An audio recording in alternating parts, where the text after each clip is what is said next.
stress-free, high-quality living with your kids. Parenting is a full-time job, but common challenges like sleep problems, defiance, lack of cooperation, and tantrums can drain the joy from family life. The good news is, it's time to find effective solutions, a strong support system, and dedicated accountability measures to get on the path to a high quality of life. The journey is possible. Big challenges or little ones, expert guidance is available to help you create the positive parenting experience you've always dreamed of. Eliminate second guessing and confidently implement strategies that foster connection and strengthen your bond with your children, all without yelling, punishment, anger, or guilt. Discover simple, proven plans that have helped thousands of parents achieve lasting results. Valeria interviews Tia Slightham. She is the parenting coach high-achieving moms call when they're done with yelling, guilt, and power struggles, and ready to lead with calm, confident authority at home. She is the founder of Tia Slightham Parenting Solutions and creator of the Parenting with Purpose method, a proven 12-week framework that helps overwhelmed parents transform chaos into connection without punishments, bribes, or burnout. With a master's degree in early childhood education, certifications in positive discipline, and over 20 years of experience working with children and families, Tia has supported thousands of families worldwide through her coaching, workshops, speaking engagements, and social platforms. Her 7-figure coaching brand has impacted over 1 million people, with a loyal audience of 800,000 plus across social media. As a best-selling author, marathon runner, and mom of 2 incredible teens, Tia brings real-life wisdom, empathy, and strategy to every conversation. Meet Tia at tiaslightham.com. Here's the interview with Tia Slightham. Aloha, everyone. This is another A Quest for Wellbeing podcast, and my guest today is Tia Slightham. She is the founder of Tia Slightham Parenting Solutions and creator of the Parenting with Purpose method, a proven 12-week framework that helps overwhelmed parents transform chaos into connection without punishments, bribes, or burnout. So this is my brief introduction to you, Tia. There's a lot more to you. You're also a best-selling author, marathon runner, and you're the co-author of the book, You've Got This, Mama, too. So this is something that I just found out, actually. There's a lot more. The full bio will be in the beginning of this interview and also on the podcast notes. So we've been talking off record already, and I love what you do because I not just believe as a belief system, but it's clear to me that we need children to create a beautiful future for our planet and for us as humans, as humanity. So it's beautiful work that you're doing already. At that level, it's just something that's fundamental to me and a lot of people that have been in touch with for the last 10 years. So thank you so much for your beautiful work. And the question that I usually start asking all my guests from the very beginning, the question that never left me, it's how would you introduce yourself, Tia? Who are you in your own words in this very moment? Yeah, thank you so much for having me. And before I get into myself, I want to just take a minute to thank you for the work that you do, and to really share with your listeners, the importance of making sure that the word is spread for the work that you do. It takes a lot of time and effort, and helping people the way that you do is commendable. So I've gone ahead and left a 5-star review, and I hope that your listeners will go ahead and do that as well on Apple Podcasts or wherever they listen. Yes, beautiful. Thank you. Yeah. So how I introduce myself almost always is the fact that I'm first and foremost a mom to 2 teenage boys. Hudson is 16 and Beckett is 14. And I have always loved kids, and kids have been my passion since I was little enough to have my Cabbage Patch dolls and to babysit and to one day get my master's in early childhood education and teach all day kindergarten before becoming a parent. And I think it's so important what you said about, we're really shaping the next generation and the world that we have with the work we put in and the effort we put into kids as they grow and develop. And it's something I'm just really super passionate about. Yes. What's not to love about it? I usually say that because it's true. It feels very true to me, into my heart. Another question that I have for you is those initial questions. What inspired you to become a parenting coach besides being a great mother? Yeah, I actually never really thought to myself, one day I'm going to be a parenting coach. I knew I wanted to work with kids. But once I became a mom, I reflected a lot on my time in my kindergarten classroom and the year after year after year that I had with 30 new 5-year-olds who came to me, 90% typically non English speaking, who had never been to school before in a low income area.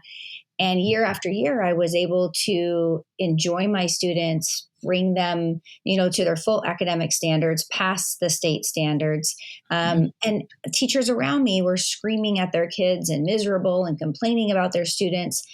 And I never really understood why I loved it so much and why I wasn't doing those things until I had my own kids. And I realized that going to music classes and gymnastics classes, that parents around me were also complaining about their parenting experience and their kids' behaviors and how they wouldn't sleep and they wouldn't potty train and they wouldn't listen when they asked them and they only listened when they yelled, and everything felt really chaotic and overwhelming, and it wasn't creating a lot of joy or happiness. And that's when I started to really reflect on my experience in the classroom and my experience as a parent.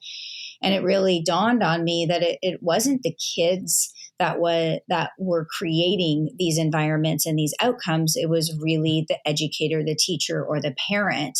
And that's when I became super passionate about realizing that parenting really is a learned skill. It's not intuitive. And if you can package up those skills in a way that's digestible for parents, anybody is capable of diminishing that chaos and really creating the life they want with their kids. And so I've been fortunate enough to help thousands of parents from around the world, kids of all ages, diagnoses or not, create the life that they want to have with their kids. Wow. Yeah, it's really, what's the word? I think I used the word magical to be able to do that. When I read one of the titles I mentioned to you off record, How to Get Your Kids to Listen the First Time You Ask, that I just had a smile on my face. And that came to mind, like, this sounds like magic to me, magical work. Because it feels like it's and you did hint that, and I read, of course, I have interviewed other parenting coaches here, that it's how the kids reflect the parents' behaviors. And from my own experience as a daughter, I remember kind of not knowing, kind of having those reflections kind of as a child, as a teenager, even thinking about, how did this happen? And now my mother, she was just kind of always very anxious, always complaining about everything, and violent in many ways too. So it never made sense to me. That's funny. That's a kind of a kid, a child kind of thinking that way. So before I get into it, that's my own experience as a daughter, not as a mother. But talk to me about that. I can't wait to hear from you. How do you get kids to listen the first time you ask? Yeah, that's a loaded question for sure, and one that's 100% possible. But it's one of those things that takes all the pieces of the puzzle. And I find that in today's society in particular, there's so much noise and, Instagram videos and YouTube videos and podcasts and books and courses and online this and opinions, that parents are really scrambling for what I would typically call a quick fix to solve a behavior challenge, or to get their kids to go to bed, or get their kids to potty train, or get their kids off their device. And they're trying desperately to create the life they want to create, but they're looking for quick fixes. And unfortunately, parenting really is, it's a method. it. And it's a series of skills and foundations that build upon each other so that you Right. can get to that place. And one of the things I encourage parents and clients that we work with to do first is to really reflect on what our current parenting style is. And I Mm. usually break it down into three core parenting styles. And as you look at your own parenting style, if you're a parent, or Yeah. you reflect on your childhood from your parents, it Yeah. becomes really clear sort of where your feelings, your traumatic Mm. feelings, your Yeah. anxiety Yeah. comes from. And so if we really think about the three core parenting styles, I break it down into terms so that it's easily remembered, is we're typically either the overpowering tiger, the wet doormat, or Mm. one who parents with mutual respect. And when I say Mm. overpowering tiger, that's Yeah. that parent that's really authoritarian. So you need to listen to them because they said so, because they're the adult, Mm. because they're the grown up, and you live in this house and you do as I say. And our Mm. kids really don't have control or power. And so Yeah. they feel powerless. And so they, Right. they listen out of fear because they don't want to get quote unquote in trouble. Yeah. And then when we look at the wet doormat parent, that's really that permissive parent. They often want to hold boundaries. They want to teach their kids how to listen and cooperate in a respectful way, but they don't know how to do that effectively. And so then their kids walk all over them. They give reminders, empty threats, they're nagging. And oftentimes they get so frustrated, they then turn into that overpowering tiger. So typically parents Oh, are one of those or a combination of those. And the effect wow. either of those have on your child's behavior is what creates our kids not listening and pushing back and creating those power struggles. Right. Wow. I could kind of see myself, yes, or my parents. Mhm. Right. How fascinating. And one of the things that, well, from my own experience, is that trying to forgive them later on, because I found out that they had a lot of psychological issues in the sense of trauma. They came from trauma already, so they had a lot of just unhealed wounds. So Mhm. that's something that I was able to understand Mhm. later on in life. So there was a lot of unnecessary suffering prior to that. Mhm. And it's So, so important to remember that because we're doing our best with what we know, and our yeah. parents back Mm. then didn't have all of the resources that we have now, and the Right. understanding and the science around it and the research around it. And I do believe that they're doing their best. And if we think about how cycles continue, we also have to think about what Mm, their childhood was like, and trying to yes. break a cycle. It isn't easy, but when you have the right guidance, accountability, coaching, the right step by step plan, the cycles are 100% able to be broken. Yes, and I absolutely agree. Did you have good parents, Tia? How was your Yeah, experience as a that's a daughter? good question. I had two parents. My parents actually got divorced when I was 6, and I ended up spending most of my time in my mother's home. Yeah. But I have really core memories of my early years with both my parents. And my dad is that overpowering tiger. When we were younger, as an adult, he's fantastic. But when we were younger, he was that overpowering tiger, and my mom was that wet doormat to try and make up for the fact that my dad was, in her mind and probably in my mind, too harsh and Right. and kind of scary at times, as a young child, and wanting to make sure that I never made a mistake or messed up because I didn't want to disappoint him or be in trouble or wonder what Right. he might do or say if I did something wrong. And so I Yeah. think I grew up seeing both sides and knowing that I didn't love that my mom wasn't able to set a boundary and really hold the authority in a positive way. But I also Mm, didn't love that my dad was so overpowering that we felt like, you often as a young child feel like you don't have a voice. And so right. I knew I wanted to be the middle ground of that, where I could set boundaries and my kids would listen out of respect and I would respect them and that they deserve to be Mm, seen, heard, and understood. And so right. I really thank my parents for the way that they raised raised me, because I was loved and nurtured, and I was not abused in any way. And I'm very fortunate for my childhood for that, but also for what they taught me to be able to see what I've been able to see to create my program and my coaching Mhm. business, which, has been really profound for so many families. Right. Yes. Experience is really, really important. I love that you had this.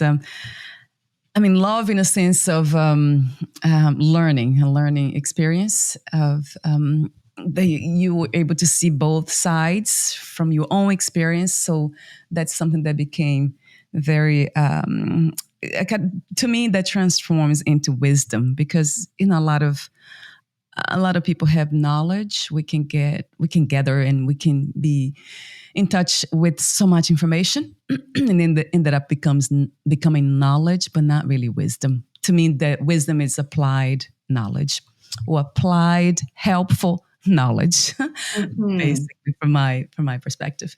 But Mm-hmm. so I would love to hear more about the third style, which is the mutual respect one. Yeah, if that's that's Yeah, absolutely. yeah, That's sort of what I would say the ultimate goal and the end game that I want to be as a parent. And not every parent is going to agree, and they don't have to agree, but the parents right. that come to us who are really struggling, overwhelmed, exhausted, feeling like they're failing at parenting, but maybe they're successful in their line of work and they're successful in other areas, but they feel like they can't quite figure out how to parent in a way where their kids listen and cooperate and they can really build a strong relationship. And so my values align with being that mutual respect parent where we really are the guide, the teacher, the leader. Our kids need us to be that. Mm, But we're also the role model. So we practice what we preach. So we aren't telling our kids. So often I hear parents say, well, my child is, getting aggressive with their sibling, or they're yelling at their siblings, or they're yelling at me. And I have to ask them to ask themselves, do you also get aggressive? Do you also yell and get mad and angry at them? Because our mm, kids are like giant sponges. And so if we really want to parent with mutual respect, we have to know that they're watching and listening and soaking up everything we do and we say. So we yeah. need to be that role model that really practices what we preach. Wow. Yeah, that's a beautiful method, which is it feels more like a way of being, isn't it? Like Mhm. Mhm. more than just a method, applying something from a surface, the external. It seems like parents they need to internalize somehow Yeah. that, become that, right, Tia? Is that Yes, exactly. So a lot of times parents think they're going to read, one quick tip or trick and they're going to implement it and it's just going to shift everything. But it's right? not the case. You really do need to learn how to dig deep into the habits and the cycles that you're in and the things that you do that need to be shifted. And really, really honestly, it's a self help opportunity Mm, to become your yeah. best version of who you are so that you can be that for your kids. Yes, yes. Wow. So that's self improvement.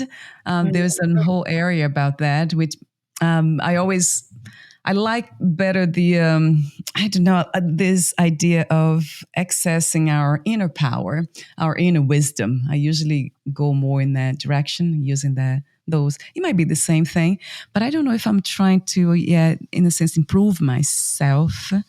I guess, yeah, I'm trying to tap into something that I know it's possible in a sense of potential. Mm-hmm. I guess that has to do with values too, right, Tia? We need to have those values of respect, of kindness, love. I, how do you have you worked with parents? Who don't have those values established of respect, for example. It's interesting you asked that, and to be honest, I'm so fortunate that when parents reach out for help, Mm-hmm. Yeah. parents are in a place where they want to do better and they want to Yeah. change. They might be afraid of change because change can be very, very scary. They Yes. might be anxious about it, but deep Yeah. down they want it. And so they're willing and open to coaching and Mm. they're open to the process of change because what Yes. they're doing day in and day out doesn't feel good. It's not Right. who they want to be. They Mm. don't feel good Yeah. about yelling and screaming. They don't feel good about closing their child's door at night, realizing it had been an awful day, and they Right. want to do better. And so, the great thing about what I get to do is parents who come to me want to do better. And those Yeah. are people who always do better. Yes, that makes a lot of sense, right? That sounds wonderful too, that they come to you already with an open heart and open mind. Mhm. Um, so just yesterday I was walking to a mall. There's a mall close by here, an outdoor mall, and I noticed they was putting some tents together. There was a fair kind of I think it was farmers market was about to happen. Mhm. And then I saw a woman, a mother with a child, little girl, and she called the attention of everybody around because she was screaming and crying really, really loud, and caught my attention. And then I was just looking at them. I was just passing by, and I looked at her, and I looked at the mother. And the mother, she wasn't doing. She was just looking at her daughter, and she was not doing anything. So I think this is a good time to kind of even good that I remember that. I almost forgot about this experience I had yesterday just by passing by. So what's happening there? She was just looking at the little girl, and the girl, I think she was about, I would say 3 or 4, perhaps Mhm. 3. Yes, she was Mhm. screaming and crying, shouting, but the mother was silent, just watching.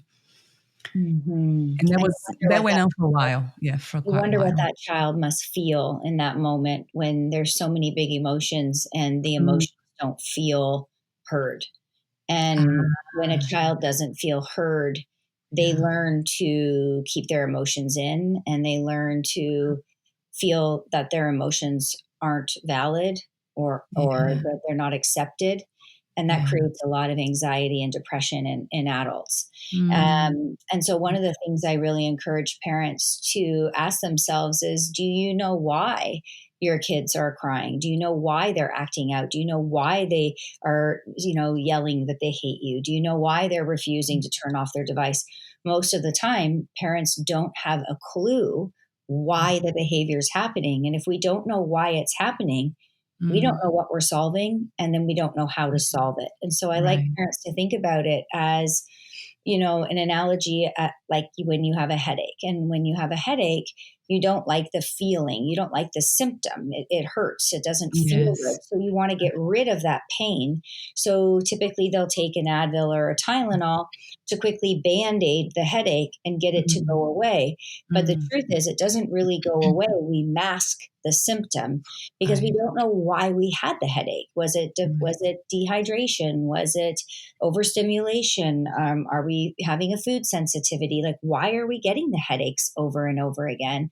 And so Right. our child's behavior is the same exact thing. And parents need to know, why are we seeing this child screaming and crying? What's happening? What's the behavior's goal and purpose? And there is a reason for the behavior. And so what we do as parents typically is we mask it with a short-term band-aid solution, which usually fall under the categories of punishment, such as yelling, Mm. reminders, empty threats. Yeah. If you don't knock it off, I'm going to take this away. If you keep crying, Yeah. you're going to, go to timeout.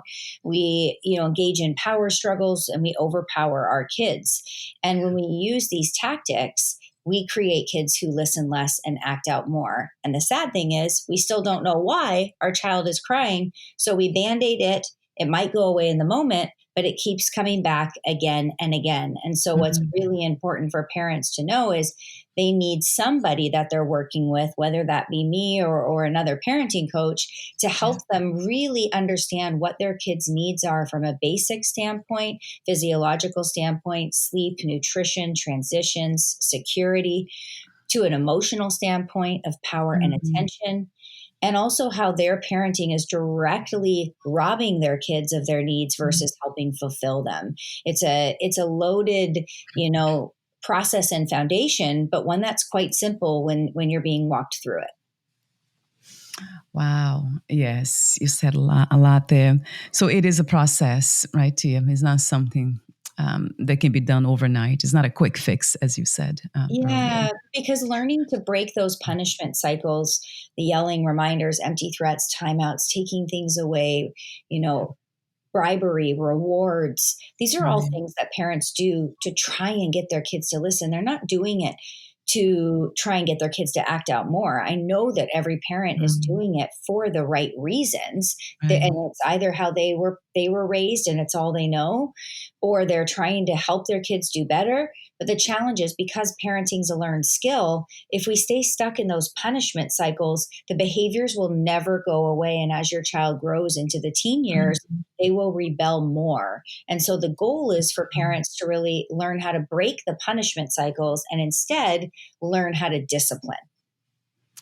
Yes, without punishment. I love that. Mm. That's actually one of the titles. It never made sense to me. That's another thing that never made sense. The physical punishment, any kind of punishment, obviously, but especially the physical one. That you even some parents, they believe in. I see a little spanking. Like I don't. It doesn't make, maybe because of my traumas, because I was physically abused by my mother. So it doesn't. Yeah, it feels very unnatural, really, Mhm. when I think about it. Yeah. Is And it if is you that think really about, unnatural or necessary sometimes? Tia, is I it hope. necessary sometimes to do that? Yes, the Ne- physical punishment. Never, never Oh, necessary, good. never necessary. Yeah. It always backfires. I mean, Jane Nelson, who's the founder of Positive Discipline, she has this amazing quote, and she talks about, like, whoever got this crazy idea that in order to Yes. help kids do better, we make Right. them feel worse. Mm, And if you think right. about it, as an Right. adult, we've Uh, never had a boss or a friend or a yeah. partner who's yelling and screaming at you and, making you feel small and dumb Yeah. and insignificant, to Yeah. make us want to stand up and do better and Mm, work harder. Instead, we just lose our confidence and we feel very, yes. squashed and small, and we're Yes. very afraid to try again, afraid Yeah. to fail, afraid to make mistakes.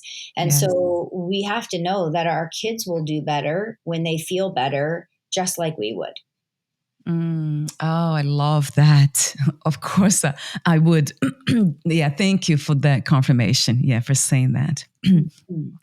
Yes, yes, and yes, a billion times to that non-violent approach to life, really, in Yeah. general. I mean, you Um, really think about a young little child and you living through that. mm, You're yes, so helpless and you feel yes, so alone when you're yes, fearing that somebody might hurt you. And it doesn't help yes, somebody build confidence or self esteem. It doesn't help you feel loved and secure and nurtured. There's nothing positive that comes from, emotional abuse or physical abuse of any sort. mm, yes. Thank you again, Tia. You speak into my heart Good, directly. good, good, good. Yes, yeah. That's, to me. It's almost more than a value. It's something that it's a foundation for well-being. That's what I all my work is all about. Just that we Mhm. can kind of come to this understanding that they are pieces to the puzzle. It's not a quick fix, but they are fundamental truth. And to me, that's one of them, that we come from a place of nonviolence in every way.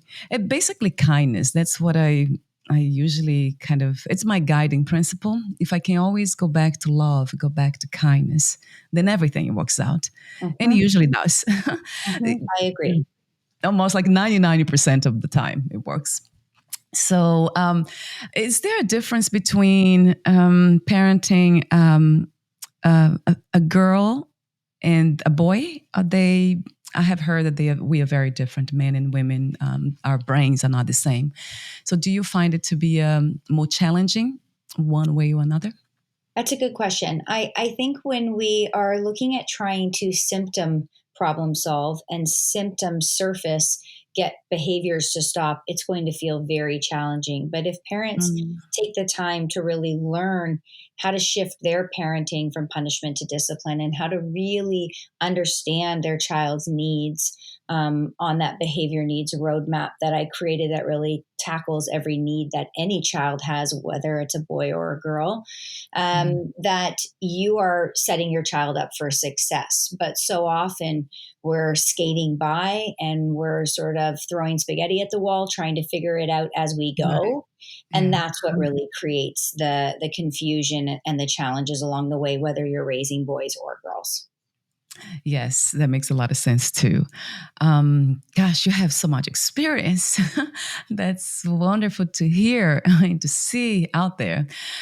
Going back to the experience, Tia, that I call it an experience. It was not really mine, but what I witnessed about this little girl crying out of control and the mother just standing there. And I looked at the mother and she had this very frustrated face. She was Mhm. not in a good place.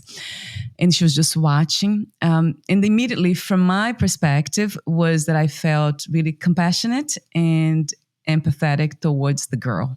I'm like, oh, Mhm. what's happening? And then I look at the mother, and then the question was, why aren't you doing something? Maybe you can ask her a question. But that was my perspective. So I don't know, other people could have had a different kind of, let's say, a judgment. I don't think it's a good word for it, but they see it differently. And so I'm sure some people, I look at them too, they were kind of frustrated that the mother was not doing anything. So what would you do, like if you're there and if you were in that position of kind of giving an advice, suggestion, kind of engaging with that situation? What would you do, like as an emergency type of thing? Would you actually engage with it, if Yeah. that was the case? So we never want to flat out ignore our kids. A Yeah, lot of times parents say, well, I just ignore it when they're having a tantrum, or I just ignore right, them when they're kicking and screaming.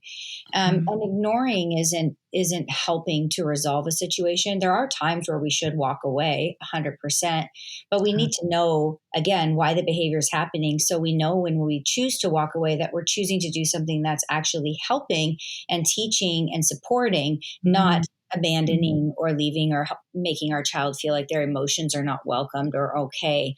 And so, right. in that situation, if you are a parent who is learning the skills, then you're a parent who's asking yourself at that moment, is my child having a tantrum or is my child having a meltdown? They're two Mm, totally different behaviors, although they right. look exactly the same. So when Ah, you look at the symptoms, the outward symptoms of a tantrum and a meltdown, they're the same in that kids can be crying, screaming, throwing themselves on the floor. Teenagers can be saying, I hate you, you suck, you're the worst parent ever, slamming doors. right. They look the exact same. And parents often don't realize they're two totally different root causes to how your child is feeling and what's going on. And so if we look at Mhm, the root cause of a tantrum, a child is really upset by a situation. They feel overpowered. They feel like they don't have a choice. They don't like the decision you've made. And they want to yeah, let you know how upset they are by that decision and feeling like they don't have control or a choice over that situation. Whereas a meltdown is really what it sounds like. Your child is physically and emotionally melting down. They're mhm, overtired, they're over hungry, they are overstimulated, they're exhausted, they feel mhm, like they can't handle a certain situation, they're having anxiety. And in that case, if you think about it, a child who might be overtired, overwhelmed, anxious, feeling like they can't handle a situation, and you're standing there staring at them, ignoring them, that yeah. child will feel very alone and lost and more anxious because they won't know how to help resolve those feelings. Does that make sense so Mhm. far? It does. It really does. Yeah, I felt the first feeling that came from me watching it was Yes, I wanted to ask the girl myself, like, why are you crying? What is it? I felt compassionate. Like maybe I was just reflecting myself, perhaps, kind of, because that happens too, right? The mirror type of thing, because I went through that. So being ignored by my parents after Mhm. they abused me physically, and then I Mhm. would cry, and then I would, oh, that's kind of interesting. Then I would try to do whatever it takes to make them calm, to pacify them so Yep. they wouldn't become angry again and hit me and do something. Isn't that interesting how it It's works? because you didn't have the parent and the support that you needed. So you tried to Mhm. create all through a child the Yeah, environment and to care for your parents' feelings. And it's too much for a child to be doing. I know. I want to almost cry now just by thinking about it. And then usually I don't. Yeah, I don't go back in a sense, kind of thinking. I mean, the experience is just completely now different. I see them very differently. And I have grown in so many ways. But I'm still become emotional when I hear that. I think that that's the compassionate, right, Tia, Mhm. from myself as a child. How can that doesn't? Yeah, it, again, doesn't make sense because parents are supposed to love their children, right? Love is. I mean, I heard that there's no greater love than the love of a mother or father, especially mothers to their babies, to their children. So it never made sense to me. Perhaps that's why I do the work I do today. I'm pretty much sure it is in the search for spirituality and just trying to find the answers my entire life. Why do people hurt one another? Mhm. Especially in those cases of a parent, because it never made sense to me. Um, Mhm. yeah. And I think that comes down to it being all they know from how they Mm, were raised, the yeah. triggers and the sadness and the anxiety and depression or unsettled feelings they still have about not being heard and seen. And then when Mm, they have a child who doesn't listen to them, it really triggers all of that. yes. And because Wow. it's all they know, they fall back into that even though they don't want to. So parents will say all the time, I don't want to repeat the cycles, but I don't know how to do anything differently. And Yeah. that's goes back to the fact that it really is a process to learn all these skills. And it's not something you can just wake up and say that I'm going to stop doing because it is ingrained in you when you've been raised a certain way. Wow. True. And that's a really helpful and wonderful thing to learn as a child by not going through those challenges. So that's what you are doing now. So Mhm. those like your children will become better parents, will be beautiful parents. I assume. That's the goal is that they, Mm, we often will say to our kids to act a certain way and do a certain something, but we're not doing that. Like we said, mm, we've got to be their role models. And so when you learn to parent in a way that you feel really aligns with you and you feel good about, and you're role modeling that positive, love and warmth and openness and support, mm, yeah. then that is all your kids know. So when they Right. think about their kids not listening to them, although they might get frustrated, they won't know that yelling and screaming or hitting is something you do in that moment. It won't be something that comes to mind. Yes. Yeah, that's sacred work. Thank you so much, Tia, for being you and for doing what you do. It really is. I use that word because it really, really is sacred work. So thank you. Thank Thank you so you. much. I have my hands in my heart. Thank you. Thank you. So talk to me about your offerings. I know there's so many of them. I have them here. One-on-one coaching. You have the parenting with purpose method that I mentioned earlier, certification programs, speaking events, and you also have a lot of other things. On the shop, I went on your website. You have the handbook too, the Parenting with Purpose handbook that you offer. So many things. I know you mentioned something earlier about Instagram. So talk to me about your offerings. Yeah. So for parents who really want to transform their parenting and their relationship with their kids. And they want to go from that exhausted, overwhelmed parent who feels like nothing they do works to a place where they're really confident and calm in the way that they show up, and their kids are listening the first time without the yelling or reminders and punishments. Then I do offer our coaching program, which is the Parenting with Purpose method. Everybody needs a coach to guide them and answer their questions and really support them through that process step by step. So that's 100% something that we can help parents with.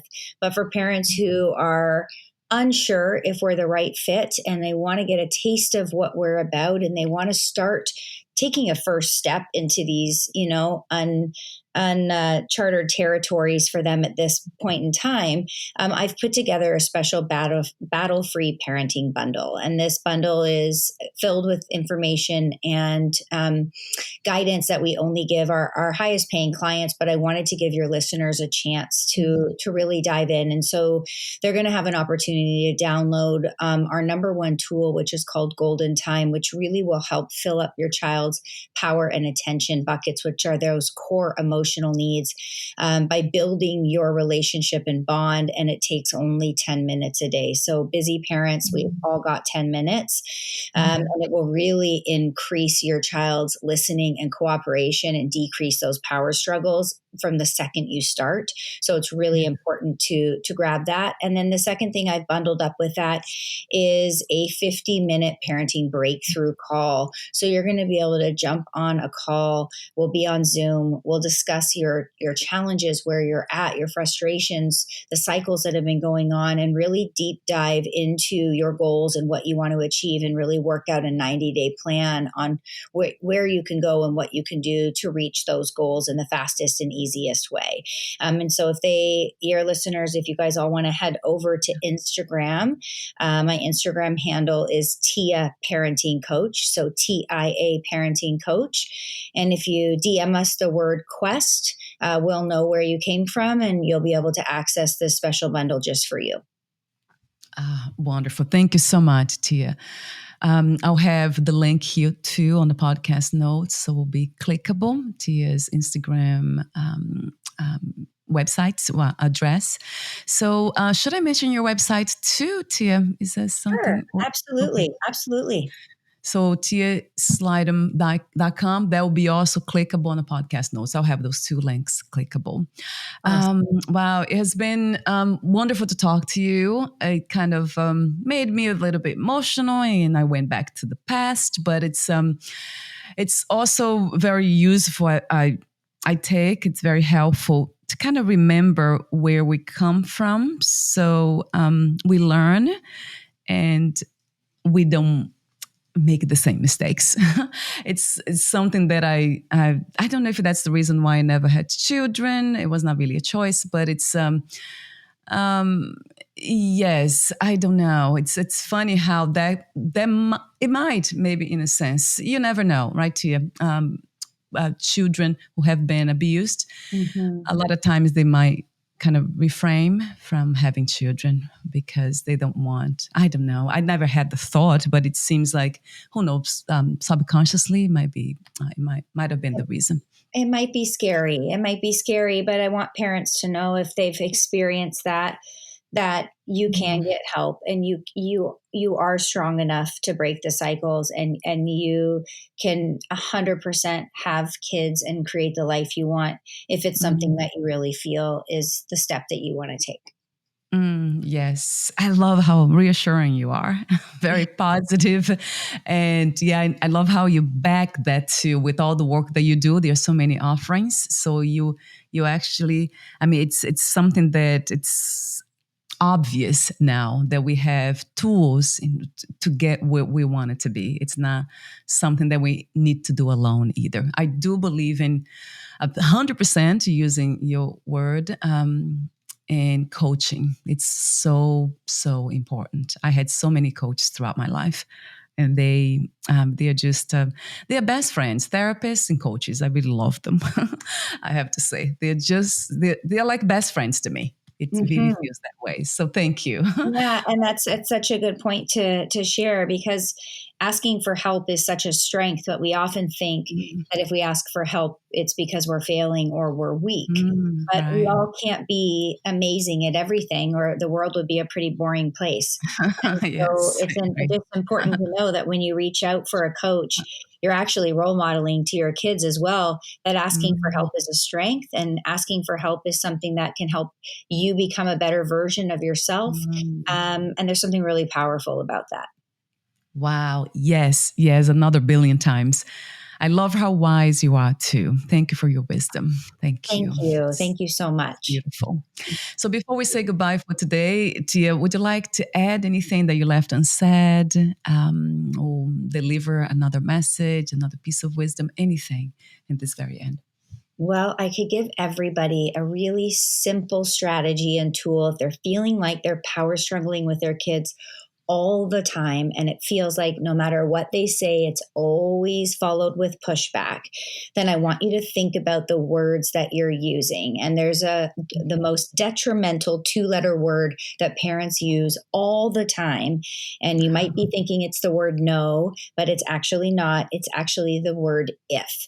And so parents will use Oh. the word if all day long. If you don't do that, I'm taking this away. If you don't knock it off, you're going to your room. If you don't do this, if you don't do that. Mm, The challenge is when we say the word if, we open up the doors to a power struggle, because we're saying, if you don't do what I tell you to do, then I get to overpower and take away whatever I want to do. So we're mm, basically challenging our kids not to listen to us.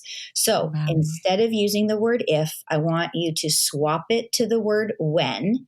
And so instead of, if you don't do your homework, no phones. If you don't do this, no this. It's, when you finish your homework, then your phone is available. When your shoes Mm, are on, then we can go. When you're ready for bed, then we can start your books. So swapping out mm, when and using, swapping out if and using when will be a game changer from the second you start. wow. Oh, I love that one too. Yeah, I was just thinking here, God, do I use that? We didn't mention about because I never became a mother, so I'm kind of a mother to everybody, including my husband, and that is not helpful a lot of times. So yeah, I never use the word if, because that sounds to me like manipulation. Though I think that's Mhm, something that I have learned mhm, very early on too, not to manipulate mhm. anyone, especially those close to you, because that's would be Exactly. the easiest, right? People Yeah. to do it So because they love you. So so what's the difference between manipulation, the manipulative methods, and boundaries or discipline? yeah, so when you're using punishment and those manipulative language and words, you're really trying to force your kids. Where when Right. we're really learning how to set boundaries, we're putting everything back onto our kids. So our Mm, kids will always know in advance what the mm, boundaries are, how it needs to be accomplished, and what happens when it's not accomplished, and what the consequence would be in advance, so that your kids can make the choice. So if you think about it as, your child doesn't do something you like, and you just off the cuff say, well, that's it, you're not going to that party tonight because you did that, or you're not, mm, no TV today because you acted like that.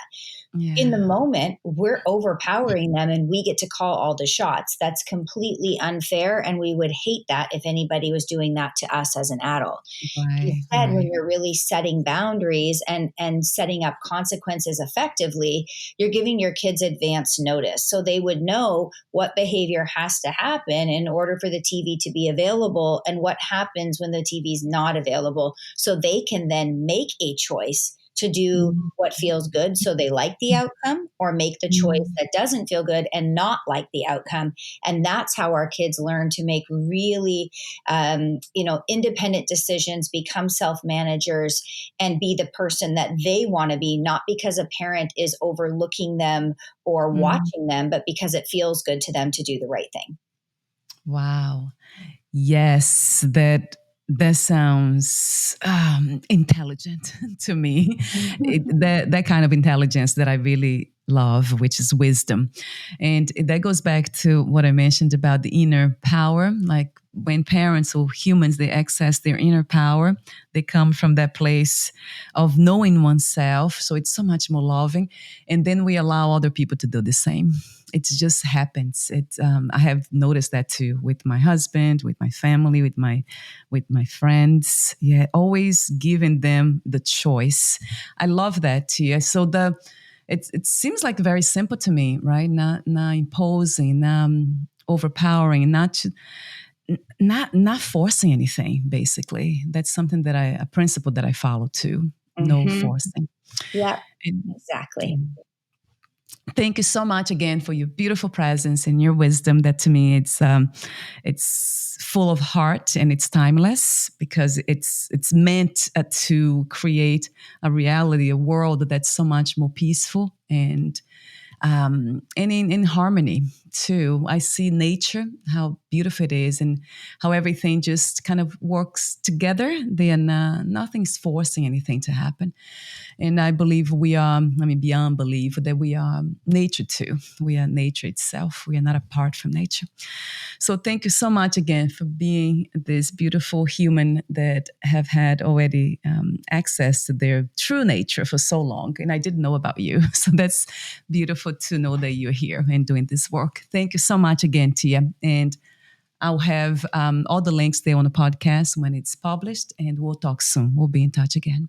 Thank you. Thank you. Bye for now, Tia. Thank you for listening. To learn more about Tia Slightham and her work, please visit tiaslightham.com.